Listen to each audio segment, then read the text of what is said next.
রাগারাগি করতেছো কে? থামো। দেখেন ভাই, আমাদের বড় ভাই আমাদের জন্য কি করছে? ভাই একটু শান্ত হও। সে তোমাদের বড় ভাই। আরে কিসের বড় ভাই? আইসো। ভাই বসেন, আপনারা দুইজন বসেন। ভাই আপনার ভাইদের সাথে কি আপনার কিছু হয়েছে? আরে না না, এটা তো আবার প্রত্যেক দিনের বাহানা। আপনারা চুলগুলো না নিয়ে বসেন। আমরা ভাবছি কি না কি হয়েছে। আরে না না ভাই, আপনার সঙ্গে আমাদের একটি গুরুত্বপূর্ণ কথা ছিল। অনুরোধও বলতে পারে। আরে হ্যাঁ বলুন, অবশ্যই। রহিম ভাই, এলাকায় আপনার একটা ভালো নাম এবং পরিচিতি আছে, সবাই আপনাকে সৎ বলে জানে, তাই আপনার কাছে আসা। সবকিছু উপর আল্লাহর ইচ্ছাই। আপনারা দুইজন কিছু বলতে চাইলেন? রহিম ভাই, 4 দিন পরে আমরা দুই ভাই আল্লাহর রহমতে হজে যাচ্ছি। আলহামদুলিল্লাহ, আল্লাহ আপনাদের দুইজনকে কবুল করুন। তো ভাই, আমরা তো হজে যাচ্ছি, তো আমার বাসায় বৃদ্ধ পিতা আছে, তাকে একটু দেখে রাখবেন। আরে সমস্যা নাই, আপনাদের বাবা মানে তো আমারও বাবা। আপনারা কোনো টেনশন করবেন না। তো ভাই, আমরা তো জানি আপনি আমাদের কতটা ভালোবাসেন, তো মূলত যে কারণে আপনার কাছে আসা। ভাই দেখেন, এটা আমাদের জীবনের শেষ সম্বল। আমরা দুই ভাই হজে যাচ্ছি, হজ থেকে ফিরে এসে এই টাকাগুলো আপনার কাছ থেকে বুঝে নিন, এটা আপনি রাখে দেন। কিন্তু এতগুলো টাকা আমানো কিভাবে?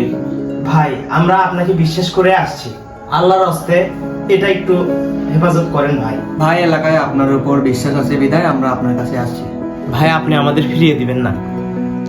আচ্ছা সমস্যা নাই, আমি তোমাদের আমানতের খেয়ানত করবো না। ধন্যবাদ রহিম ভাই, আমরা নিশ্চিত হলাম। হজ থেকে ফেরার পর আল্লাহর অশেষ রহমতে তো দুইজন হজ সম্পূর্ণ করলাম। রহিম ভাইয়ের বাসা থেকে আগাই আমাদের টাকাগুলো নিয়ে আসি। এখন কি হবি রে? হ্যাঁ না, হয়তো তেজ চলে যাচ্ছে।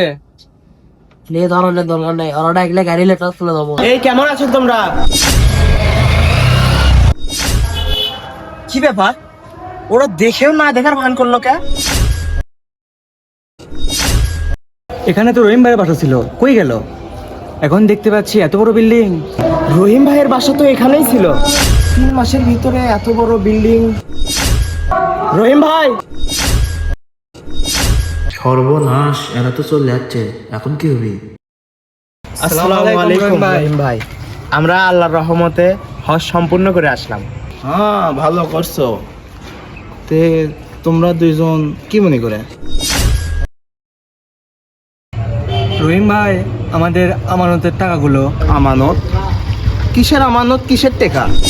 তোমাদের সাথে তোমার 3 মাস হলো কোনো দেখাই নাই। কিসের আমানতের কথা বলো তোমরা? রহিম ভাই, আমরা হজে যাওয়ার আগে যে আমাদের শেষ সম্বল টাকাগুলো আপনার কাছে আমানত রাখলাম। তোরা দুইজন কি পাগল টাগল হয়ে গেছো? তোরা আমাকে কিসের টাকা দিছো? রহিম ভাই, মিথ্যা কেন বলছো? তোমার বাড়িতে গিয়ে যে আমরা দুজন টাকা দিলাম, তখন ওখানে তোমার 2 ছোট ভাইও ছিল ভাই। মিথ্যা আমি না, মিথ্যা বলছিস তোরা দুইজন। আমি এখনই প্রমাণ করে দিচ্ছি, দাঁড়া। আমি নাকি এদের কাছ থেকে টাকা লিছি, তোরা বলেছিলি ওইখানে। কি কয়, মিথ্যা কথা করছে না, আমরা আসুন না। রহিম ভাই, আপনার উপরে বিশ্বাস করে টাকাগুলো আপনার কাছে আমানত দিয়েছিলাম, কিন্তু সেই টাকাগুলোর খেয়ানত আপনি করলেন। এর বিচার আল্লাহ আপনাকে করবেই, এর বিচার একদিন আল্লাহ করবেই, করবে এর বিচার। হ্যাঁ দেখবুনি, যা আল্লাহ আমাকে কি করে। 7 দিন পর এই শফিক, আরে গাড়ি সব চার্জ হয়ে গেছে? কি রে, কি আছে? ভাই, আপনার তো বহুত বড় ক্ষতি হয়ে গেছে। কি আছে? আপনার তাই সব দোকান পুরো খাই হয়ে গেছে। কি কোস? হ্যাঁ, সত্যি, চলেন তাড়াতাড়ি। ইমাম সাহেব, কালকে তো রহিম ভাইয়ের অনেক বড় ক্ষতি হয়ে গেছে। তার দোকানপাট যা ছিল সব পুরো ছাই হয়ে গেছে। হ্যাঁ, আমিও ঘটনাটা শুনলাম। ছেলেটা যে কই থেকে কি হচ্ছে, আল্লাহ তাআলা ওকে রক্ষা করবে। এটা রহিম না? হ্যাঁ, ওটা তো রহিম ভাই। দেখি ইমাম সাহেব, চলেন তো। রহিম ভাই দৌড়া ভাইকা।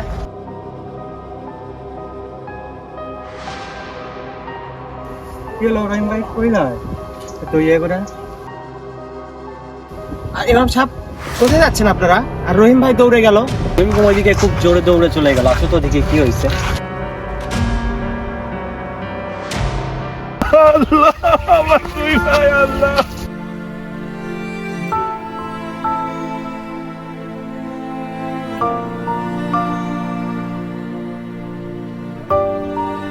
রহিম ভাই কই থেকে যে কি হয়ে গেল ভাই, 2 দিন আগেও তো সবকিছু ঠিক ছিল। ইমাম সাহেব, আল্লাহ তাআলার কাছ থেকে কিচ্ছু লোকান যায় না।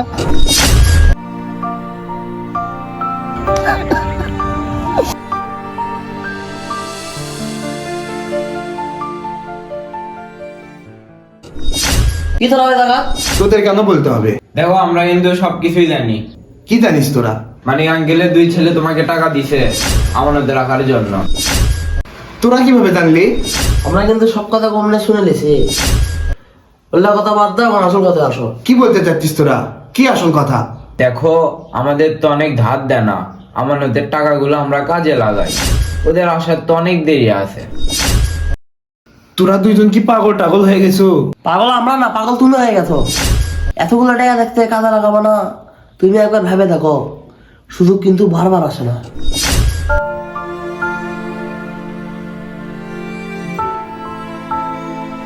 তোদের প্ল্যান কি?